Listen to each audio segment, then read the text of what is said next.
Génesis capítulo 9. Voy a darle lectura los primeros 7 versículos. Si nos va bien en el tiempo podemos avanzar, pero si nada más meditamos en esos versículos va a ser suficiente para la gloria del Señor. Hay mucho que Dios tiene que decirnos aquí. Génesis capítulo 9. Antes de darle lectura, recuerden que esto es lo que sucedió después del diluvio, después de que ya estuvo Noé en el arca, se pasó el tiempo y se secó hasta que se secó toda el agua que inundó todo el planeta Tierra y salieron. Recuerdan que lo primero que hizo Noé, versículo 20, edificó un altar al Señor. Entonces estos eventos, lo que vamos a leer, sucedió después del diluvio. Dice la Escritura: bendijo Dios a Noé y a sus hijos, y les dijo: fructificad y multiplicaos, y llenad la tierra. El temor y el miedo de vosotros estará sobre todo animal de la tierra y sobre toda ave de los cielos, en todo lo que se mueve sobre la tierra y en todos los peces del mar. En vuestra mano son entregados. Todo lo que se mueve y vive os será para mantenimiento, así como las legumbres y plantas verdes os lo he dado todo. Pero carne con su vida, que es su sangre, no comeréis, porque ciertamente demandaré la sangre de vuestras vidas. De mano de todo animal la demandaré, y de mano del hombre, de mano del varón, su hermano, demandaré la vida del hombre. El que derramare sangre de hombre, por el hombre su sangre será derramada, porque a imagen de Dios es hecho el hombre. Mas vosotros fructificad y multiplicaos, procread abundantemente en la tierra y multiplicaos en ella. Esta es la palabra del Señor, y una de las cosas que siempre animo a la gente es cuando uno lee con humildad, en el nombre del Señor, confiando en que el Espíritu Santo ilumina nuestro espíritu y habla a nuestro corazón. Lo primero, después de leer una porción, es ¿qué es lo que vemos? ¿Qué dice la Biblia? ¿Qué dice? Todavía no interpretamos, pero ¿qué es lo que estamos viendo aquí? Es decir, comprendemos, y algo que vemos, si ustedes están, hermanos, con la Escritura también enfrente a sus ojos, es que Dios afirma una vez más su deseo y su voluntad que la población mundial se reproduzca y crezca. Eso es lo que la palabra del Señor nos dice, versículo 1 y el versículo 7, interesantemente. Ahora, esta misma expresión se le dio a Adán y a Eva, los primeros seres humanos aquí en la tierra. Le dijo lo mismo: procread, multiplíquense, llenen la tierra y sojuzgadla. Entonces aquí versículo 1 y versículo 7 es lo que el Señor nos dice. ¿Qué vemos? Vemos que Dios pone en todo animal temor hacia el ser humano. Vean, sobre todo, hermanos, de que el día de hoy la teoría del evolucionismo enseña que todos somos animales, pero a la luz de la Biblia, en realidad, la palabra de Dios no enseña tal cosa. Somos seres humanos y tenemos un privilegio delante de Dios, y lo que vemos es que Dios pone en todo animal temor hacia el hombre. De acuerdo a las Escrituras, el hombre no es un animal más sobre la tierra. Nos quieren hacer que traguemos esa enseñanza diciendo que el ser humano, aunque sea un animal, es muy, muy inteligente, más que los animales. Y la realidad, de acuerdo a la Biblia, es no. El hombre es un ser humano completamente diferente a cualquier animal. ¿Qué otra cosa vemos en esta porción? Dios añade la carne a la dieta humana. Antes del diluvio solamente Dios dio instrucciones de que eran las plantas, las frutas, todo eso era para comer el ser humano. Pero algo que vemos aquí en el versículo 3, todo lo que se mueve y vive le será para mantenimiento, así como las legumbres. Es decir, añadió la carne. Antes Dios le había dicho al hombre que solamente plantas y frutas. También vemos que Dios le prohíbe al ser humano el comer la sangre de los animales. Y incluida con esa instrucción la razón, dice, la sangre es símbolo de la vida y toda vida le pertenece al Señor. Dios está poniendo el más grande valor a la vida del ser humano. Si ven esos versículos, del versículo 5 en adelante, versículo 6 también, el que derramare sangre de hombre, por el hombre su sangre va a ser derramada, porque a imagen de Dios es hecho el hombre. No dice el que derramare la sangre de Firulais o de la mascota, ¿cierto? Va a ser su sangre también derramada por hombre. No, a los animales, dice, los pueden matar y comérselos. En el Nuevo Testamento también existe ese mandamiento o esa instrucción. Pero entonces vean, Dios está poniendo el más grande valor a la vida de un ser humano. Dios aún demandará la vida del ser humano a los animales. Si ustedes se dan cuenta en el versículo 4, hermanos, 5 y 6, Dios demandará la vida del prójimo a todo ser humano que asesine. Es la instrucción de Dios y estamos leyendo el libro de Génesis. Vean, el Génesis es fundamental para toda la Biblia. No haría sentido de Éxodo hasta Apocalipsis sin el libro de Génesis. No hace sentido ni siquiera el Evangelio si quitamos el libro de Génesis. Es fundamental. Vean el versículo 6, dice, Dios establece la pena de muerte aquí. Esto es la pena capital. Ahora, ¿qué nos enseña Dios? Vamos con más detención, porque vimos a grandes rasgos primero qué es lo que vemos, esto es lo que vemos. Pero, ¿qué nos enseña? Bueno, en primer lugar, el versículo 1, nuestro Dios creador manda que nos multipliquemos. ¿Se dan cuenta? Versículo 1, versículo 7.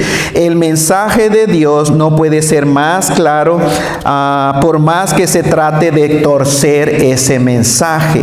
De manera que todos los hijos de Dios tenemos ese mandato o esa instrucción del Señor. Multiplicarnos, llenar la tierra, usa la palabra del Señor ese término. Pensar lo contrario a esto es hacer a un lado la instrucción de Dios. Pensar en tener hijos y llenar la tierra, como dice la Biblia, es ir en contra de la instrucción del Señor, la instrucción que Dios nos da a los seres humanos. Y tal vez hay una pregunta en la mente de algunas personas cuando escuchan esto, hermanos del cristianismo, y es, ¿significa esto que no debemos pensar o considerar la capacidad de cada pareja para tener hijos? ¿Significa que vamos a tener simplemente hijos a lo loco? ¿Podríamos usar el término? Y la respuesta es claro que no. No significa que no pensemos. Dios nos ha dado al ser humano sentido común y discernimiento también. Entonces, cada pareja, cada matrimonio, que es, acuérdense, es ordenado por Dios, el hombre y la mujer, cada pareja ha de planear y pensar bien. Pero adivinen qué. Al menos en América, desde estados, tal vez Alaska, Canadá, pero algo que hemos observado es esto, hermanos, que hay familias que tienen muchos hijos, ¿cierto? Tal vez algunos de ustedes vienen de familias que tuvieron más de 2 hijos. La mentalidad aquí es 1. En China comunista también 1, 2, nada más. Pero en la cultura latina son de familias de 1, 2, 3, 4, 5, 6, 7, 8, 9, 10, 11, 12, hasta más de 12 hijos. Pero ¿saben qué? En su gracia, Dios le da la bendición a esa pareja de sacarlos a todos adelante. ¿Cierto o no, hermanos? ¿Hay pobreza? Claro que sí. Y la pobreza va a existir siempre. Pero Dios, aun cuando una persona tiene 1, 2, 3, 4, 5 o más hijos, a todos el Señor les da de su gracia a ese matrimonio para darles de comer y para que al menos salgan adelante en la vida. Eso es la realidad, pero ese es el mandamiento, la instrucción de Dios. Algo que en el versículo 3 vemos: todo lo que se mueve y vive, dice, será para el sustento del ser humano. Entonces, la realidad es, no es pecado comer carne, no es pecado comer animales, no es pecado ni está mal en sentido moral que un ser humano se coma, que guise, que cocine a un animal. No es mal moral, y estoy enfatizando esto por lo que existe el día de hoy, las corrientes, las filosofías, los pensamientos del hombre. Si decimos el hombre es un animal, entonces ¿cómo te estás comiendo otro animal si tú también eres un animal? Y viene una mentalidad salida del enemigo, obviamente. Y hay gente que se preocupa, pero no por el maltrato. Y estamos en contra del maltrato animal. Todos los hijos de Dios estamos en contra del abuso de los animales, ¿cierto? Pero no llegar a esa mentira de que sea un mal moral, de que seres humanos no debemos de estar matando a una vaca para comernos de su bistec, o a un cabrito, o a un chivito. Eso no lo enseña la Biblia. Esas son ideologías del hombre que se aparta de la verdad. Pero quiero reenfatizar eso: no es pecado ni está mal en su sentido moral el comer carne de animales. Una vez más, el ser humano no es un animal inteligente como lo enseña la falsa ciencia. La falsa ciencia es fácil de identificar, mis hermanos. Hay la ciencia verdadera, pero existe ciencia falsa. La falsa ciencia, ¿saben cómo la identificamos? Si las declaraciones que hace están en contra, en oposición de la verdad absoluta de la palabra de Dios. Entonces, la ciencia verdadera es todas las declaraciones que están de acuerdo, que confirman la Escritura. Esa es la ciencia verdadera. Pero no somos animales, aun cuando muchos seres humanos realmente su comportamiento a veces pueden comportarse de una manera agresiva como algunos animales, pero la realidad es que no somos animales. El ser humano es creación especial de Dios. Dios creó los animales, las bestias, los peces, las aves, pero el ser humano somos creación especial del Dios que nos creó. Nosotros fuimos creados a imagen y semejanza de Dios. Las Escrituras nunca enseñan que los animales fueron creados a imagen y semejanza de Dios. Nunca. Solamente nosotros.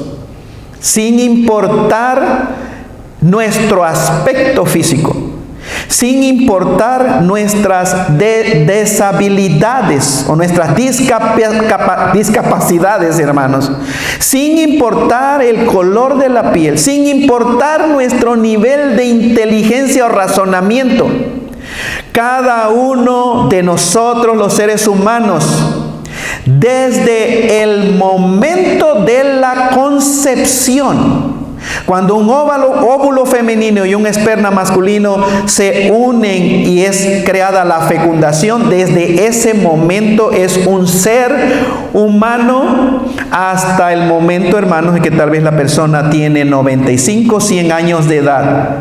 Es un ser humano. Y hemos sido creados a imagen y semejanza de Dios. Y ahora, después del diluvio, se le permite al ser humano comer la carne, prácticamente dice, de todo animal, ¿cierto? El versículo 3, todo lo que se mueve y vive le será para su sostenimiento. Y aquí es que vemos que en ciertos países se comen unos animales que en otros países no se comen. Y los que comen animales en un país hacen, ¿cómo comes ese otro animal? Pero los que comen otros animales raros para nosotros en estos países dicen, ¿cómo puedes comer eso? ¿Cómo puedes comer vaca? ¿Cierto? ¿Cómo puedes comer un chivo? Y nosotros decimos, no sabe lo que se pierde, ¿cierto? Pero en otros lugares comen perros, comen ratas, comen gatos, comen animales. Ahora, no es ninguno de que están equivocados y nosotros correctos, o ellos correctos y nosotros equivocados. No, todos los animales se comen. ¿Quién ha comido chapulines así frititos? ¿No? Sí. Salsa con chapulines, ¿cierto? Una salsa mexicana. Bueno, todos los animales se comen. Y hace rato mencioné, significa que no importa, que a los cristianos no nos importa el maltrato o el abuso animal. Claro que no, estamos en contra de eso, absolutamente. Y pues pensando en esto, realmente, si a la gente, ¿verdad?, se les permitiera con más facilidad tener sus chivitos, sus gallinitas, ¿cuántos serían de esos, hermanos? Si fuera más fácil tener, ¿verdad?, en cualquier casa, chivitos, gallinitas, patos, ¿cierto?, guajolotitos y quién sabe qué más cosas. Uno pudiera, tal vez, es muy posible que el maltrato animal se reduciría considerablemente. Yo no sé. Pero el problema, desafortunadamente, el criar animalitos aquí, ¿cuánto cuesta? ¿Cuánto cuesta criar animales para nuestro sustento? No es fácil, porque el sistema pone demasiadas demandas, demasiadas restricciones, y en parte tiene su punto bueno. Pero acuérdense, todos los animales se comen. Dios nos lo dio. Tal vez no comerías algo que no estás acostumbrado a comer. Pero te garantizo, si ese otro país donde cocinan ratas o perros o gatos, te los dan de comer con una salsita y no te dicen qué cosa es, hasta te vas a chupar los dedos. Tal vez, ya después que te digan, era un perro lo que te comiste, o era un gato, o una rata, tal vez la mente te va a decir, ¿cierto? Todos los animales se comen. Versículo 6. No es la voluntad de Dios que ningún ser humano asesine a otro ser humano. No es la voluntad de Dios. El sexto mandamiento dice, no matarás, en la Reina Valera 60. En el español, el término es no matarás. Dios no está simplemente prohibiendo el matar. El mismo Dios aquí en el versículo 6 está diciendo, el que derrame sangre de hombre, por el hombre su sangre será derramada. El problema no es el matar, es el asesinar. El texto hebreo, hermanos, interpretado en su contexto, interpretando el contexto de los 10 mandamientos, Dios está hablando 4 mandamientos del ser humano con respecto a Dios. No tendrás dioses ajenos delante de mí. No te vas a hacer ninguna semejanza de lo que esté arriba ni abajo. No usarás el nombre de Jehová tu Dios en vano. ¿Cierto? Y el 4 mandamiento, no aguardarás el día de reposo. Los 4 primeros mandamientos son con relación el hombre al ser a Dios, pero el 5, 6, 7, 8, 9 y 10 es relación hombre, relación seres humanos. 5.º mandamiento, ¿cuál es? ¿Cómo? Díganlo fuerte. El 5.º mandamiento. Honra a tu padre y a tu madre. Acuérdense, hermanos, para que se lo citemos a nuestros hijos. 5.º mandamiento, honra a tu padre y a tu madre para que te vaya bien. 6.º mandamiento, no matarás, es decir, no asesinarás a otro ser humano. Y aquí lo que vemos es, el asesinato es pecado y ofensa a nuestro Dios que nos creó. Si alguien asesina a una persona, entonces el ser humano le quitará la vida al asesino. Lo que estamos viendo aquí en la Escritura, no, una nota es que aquí no se habla de venganza por parte de la familia del asesinado. No está hablando de venganza, hermanos, cuando dice el Señor que el que derrame sangre de hombre por el hombre será asesinado. Una vez más, contexto bíblico, cómo Dios estableció las regulaciones del mandamiento número 6 que dice, no asesinarás. Dijo la manera en que se tiene que llevar a cabo.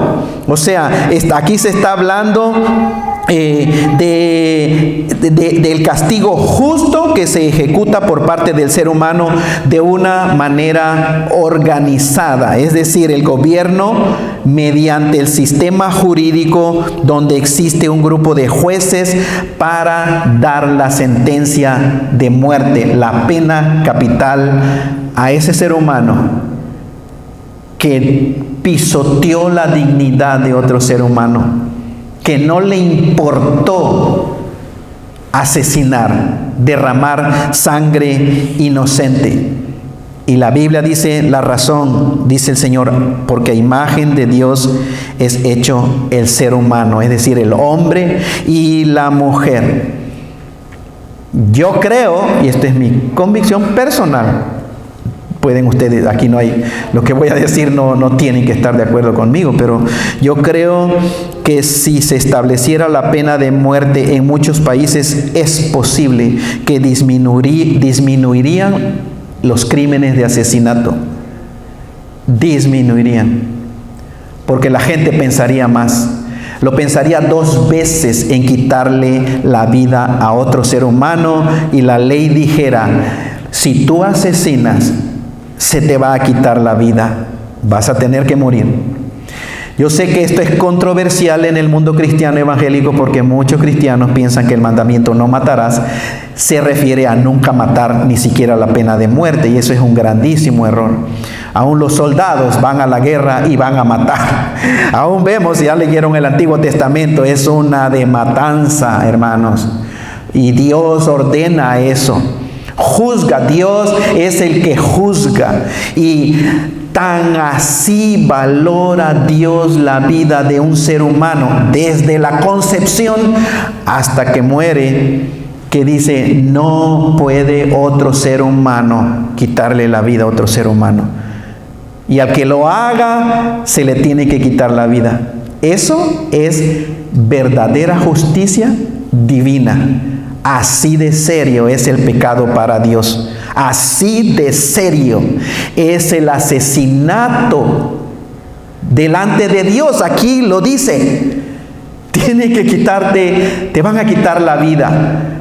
Pero ¿cuál era el propósito, hermanos? Estamos aquí, eliminar la maldad, eliminar el mal, para que todos vean y teman. Eso era lo que la Biblia enseña. Tal vez la pena de muerte no cambiaría, bueno, no tal vez, perdón, absolutamente la pena de muerte no cambiaría el corazón de los criminales que están vivos. Aunque haya pena de muerte, eso no cambia el corazón. Pero daría el mensaje y la gente pensaría 2 veces para quitar la vida a otro ser humano. Gracias a Dios, Dios nos dio una manera preciosa para cambiar el corazón del ser humano y no ir al asesinato. Pero la pena de muerte haría justicia para la familia de la víctima, porque muchas veces se piensa más en el criminal y los derechos del asesino y no en el dolor de la familia afectada. Para cambiar el corazón del ser humano, Dios tiene un plan mucho mejor, y creo todos lo sabemos. Mucho mejor, 1000 veces que la pena de muerte es cambiar el corazón del hombre, es al poner Dios, el Espíritu Santo, dentro de ese ser humano. Dios cambia el corazón. Dios nos da un nuevo corazón. La promesa del Antiguo Testamento para cuando viniera el Mesías era: les voy a quitar el corazón de piedra y voy a darles un corazón de carne. Y voy a poner en sus mentes y en sus corazones mis leyes para que anden en mis caminos. Dios cambia el corazón, pero Dios le dio la libre voluntad al hombre para que sea el ser humano mismo que se arrepienta y confiese a Jesucristo, si es que desea un corazón nuevo. Esa es la libertad para todo ser humano. Eres libre. Dios te dio mente, nos dio emociones, nos dio voluntad para procesar información, razonar y hacer una decisión. Cuando leemos en la Biblia Juan 3:16, porque de tal manera amó Dios al mundo que ha dado a su Hijo unigénito, para que todo aquel que en Él cree no se pierda, sino que tenga la vida eterna. Estamos viendo que Dios le da el mensaje al ser humano. Jesucristo, el Hijo de Dios, vino a este mundo hace 2000 años, pero lo dio Dios al ser humano como un regalo.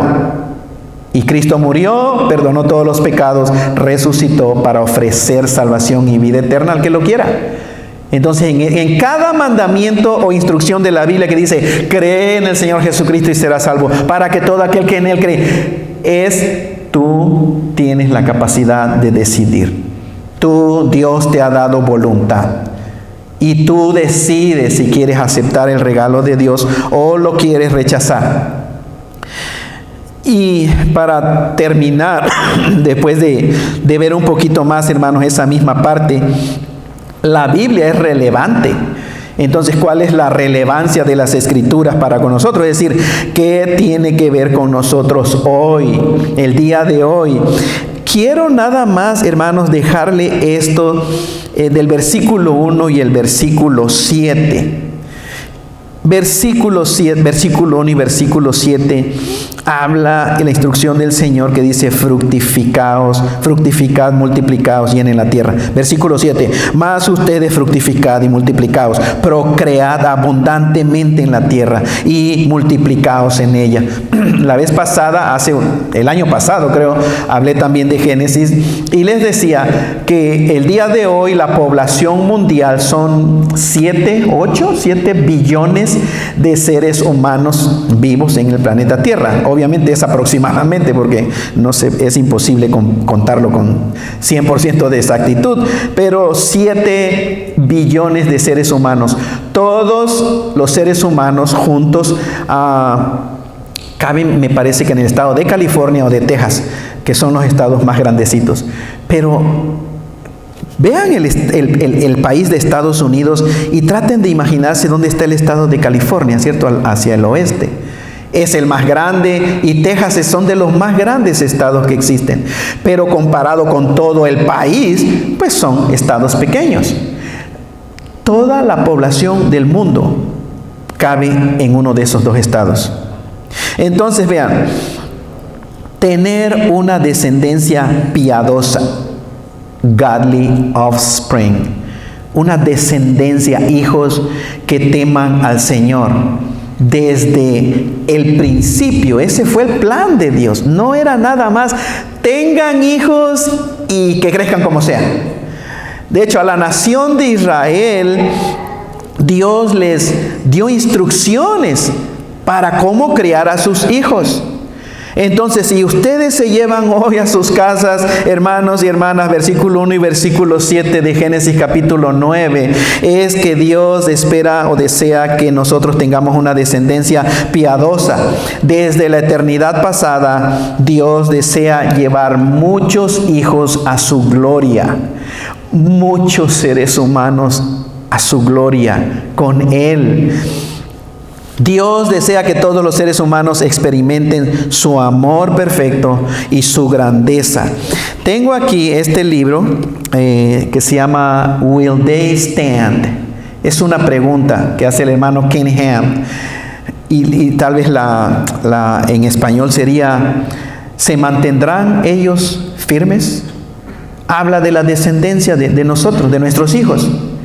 Lo que está sucediendo el día de hoy en la sociedad es aterrador, es escalofriante, es maligno. Yo no sé ustedes, pero para mí es aterrador lo que está sucediendo con el ser humano por alejarse de la verdad de nuestro Creador.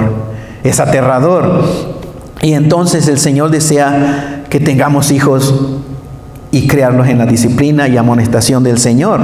En este libro el hermano Ken Ham da una estadística que dice que el 94% de los doctores en Bélgica apoyan el aborto después del nacimiento. ¿Escucharon eso, hermanos? Traten de asimilar esto. El 94% de los doctores en Bélgica apoyan el afterbirth abortion. Aborto después del nacimiento. Y uno dice, ¿cómo aborto después del nacimiento? Pues es matar al bebé después de que nació.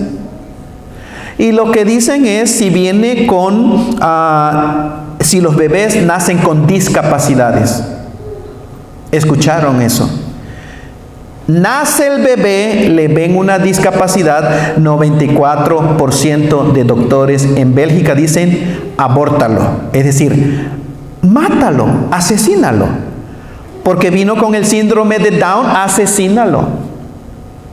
Ahora, no nos quedamos, wow, que estos hombres de Bélgica, qué mal. Aquí existe lo mismo. Esto no es ley, estoy citando que apoyan ese tipo de aborto.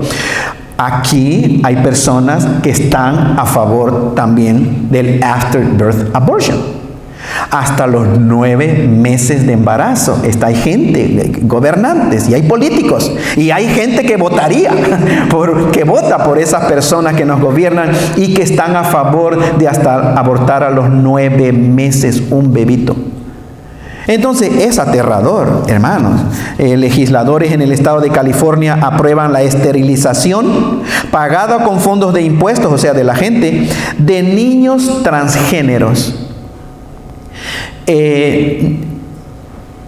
Leí algo que es real, que se está buscando, no sé si ya en algún lugar o en un estado se hizo ley, pero buscando que con el impuesto de la gente que paga, se le pague la cirugía a presos que se identifican con el sexo opuesto. Que paguen la cirugía a prisioneros, a gente que está en la cárcel por algún crimen. ¿Han oído la palabra Drag Queen Story Hour? La hora de la historia del drag queen. ¿Saben lo que es drag queen? Desafortunadamente, hermanos, el PowerPoint todavía no logro actualizarlo. No sé qué pasa, pero no puedo controlar desde aquí. Pero son hombres que se visten sumamente estrafalarios con unas uñas grandes, se pintan y todo de diferentes colores. Bueno, en el Reino Unido les dan clases a los niños de kinder. Tal vez antes de kinder. Pero en un tweet, estoy leyendo del libro, hermanos, lo traduje, dice Drag Queen Story Hour en United Kingdom revela colores verdaderos con el tweet, y el tweet dice: el amor no tiene edad. Y yo recuerdo cuando, creo era Juan Gabriel, ayúdenme, para el amor no hay edades, ¿cierto? Y eso que siento es amor. ¿Saben esa canción, hermanos mexicanos? ¿No? Ok, nada más era yo. Bueno, la frase misma, pero significaba diferente. Ahora esa frase, aquí dice, el amor no tiene edad.